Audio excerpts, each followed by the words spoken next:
So the Wyatt Sick6 have finally arrived, and yes, that is spelled S-I-C-K, and then a 6 where the S would be, but it means 6. I mean, don't get mad at me, I don't make the rules.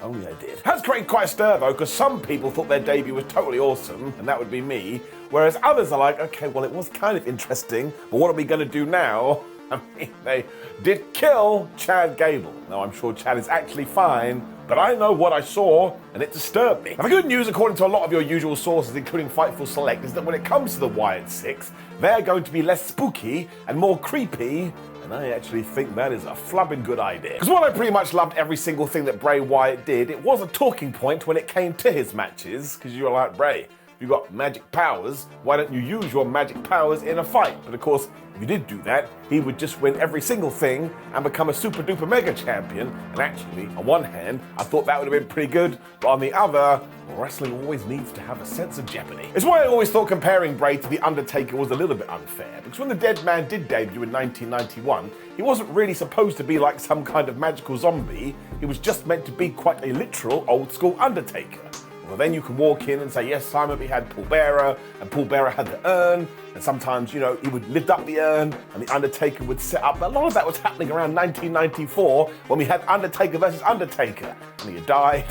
He ascended to the heavens. You see, this is why you shouldn't compare things. You end up down a very silly billy path. So I think the main thing that I personally want when it comes to the Wyatt Sick6 is that I hope they have a lot of longevity and we don't just do it for a few months and then poof, they disappear. Wrestling is so good for ideas like this because again, it's just a bunch of people going in a room and saying, hey man, we can do whatever we want. And again, go back to that Raw and watch their arrival from the production to the atmosphere to the aura. I mean, it really was one of the best things in the year. And again, I watch a lot of stuff on TV. Ain't nobody else doing crazy stuff like this. There's also a lot of crime, which is a different video for a different day. Although you can probably just click the video that will be on the screen sooner or later for my ups and downs when it comes to that Raw. But hey, if we take the word spooky, what should we turn it into? It sounds very similar, because we should go into the creepy. But the inspiration I would use for video game nerds out there like myself is the family from Resident Evil 7. Like, they didn't have magic powers, but my word, when you looked at them, you were like, I don't want to hang around with you,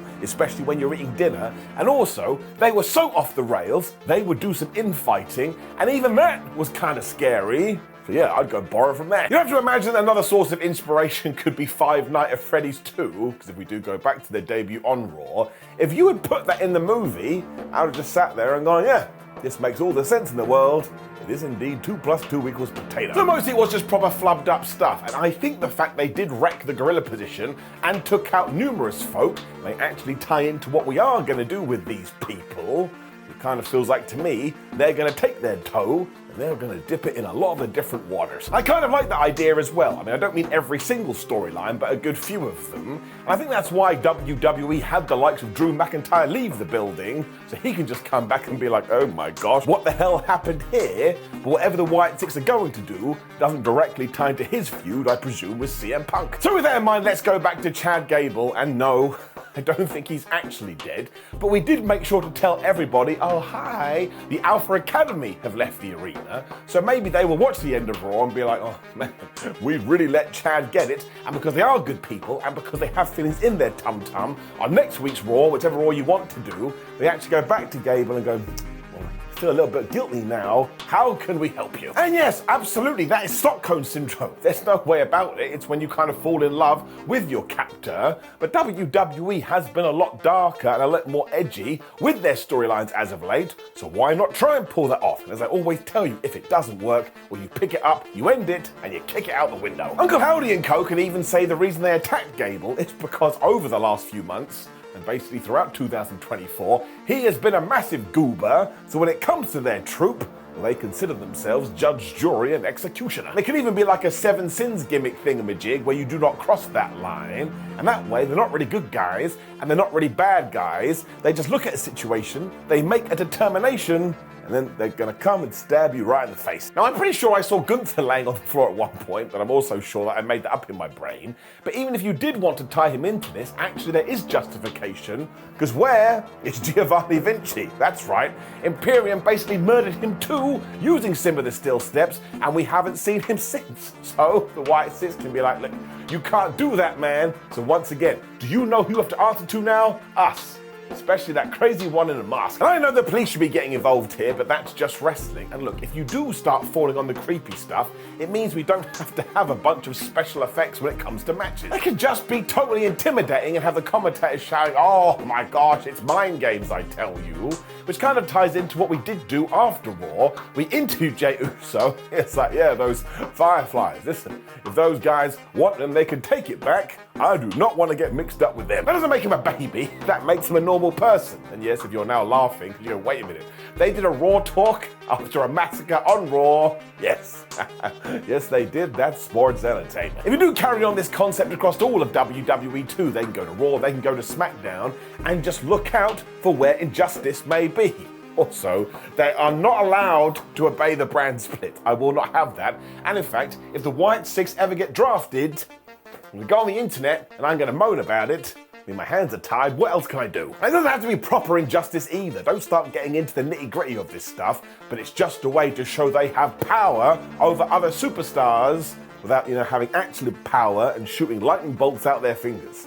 I mean, we have seen it. It's also going to leave these questions hanging in the air, which is, well, when do they turn up? What are they going to do? And why the hell are they going to do it? I mean, going back to the likes of The Undertaker, Kane, and especially Bray Wyatt, they have proven time and time again that you can be a little bit weird in the ring, and it perfectly works. I mean, take a super slow approach in the early 90s, just made him feel so uncomfortable. And when it came to Kane, well, he was more of a Jason type when he was like, listen, I'm really strong and I'll break your bones. So I kind of took all of these elements and made sure it worked for his character too. So if we are all of a sudden going to take an Eric Rowan and a Joe Gacy and make them a tag team, well, there is nothing wrong with that. Again, Eric can be the powerhouse, and you've seen what Gacy can do in NXT in terms of making you uncomfortable by just doing really, really weird things.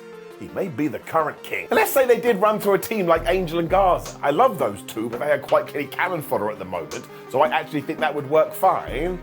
And Dexter Lumis, even if he is going to wear a mask, could just be Dexter Lumis. Do you remember him at the start of 2023 when he was appearing on Raw?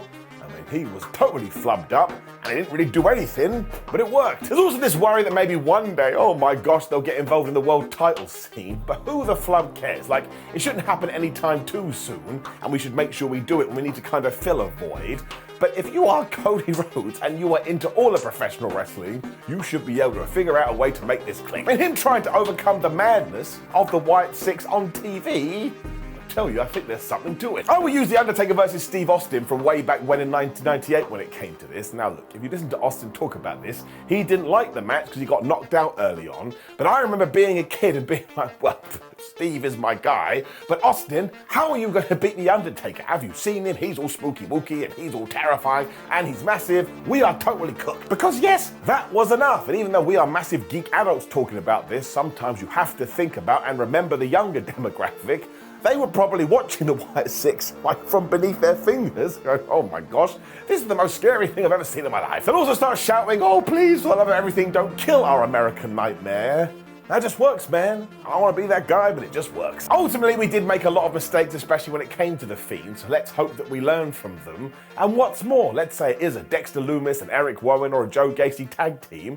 I don't see why they can't fit in like a glove, especially at the moment, because we have 2 tag team belts, and the division needs depth. It's the same for the women's division as well, because Nikki Cross is a really good wrestler. So once more, just have her be a bit of a freak in the ring, and have the commentators go, well, she's doing that because she's just a little bit of a freak. As for Uncle Howdy, well, he can do whatever the hell he wants, but I believe in the performer known as Bo Dallas, because I've been saying this for years. We never really did him justice on the main roster, because do you remember his Bo Lee run down in NXT?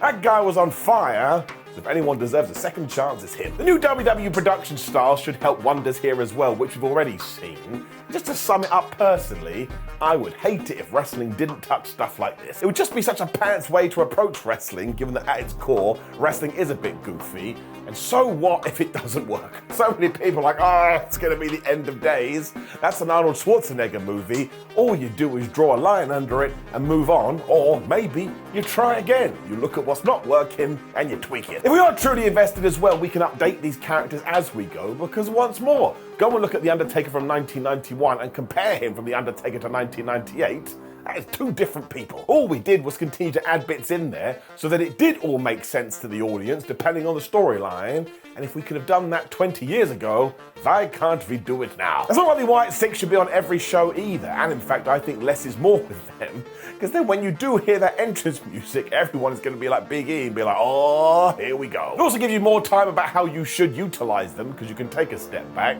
Although I do agree with you.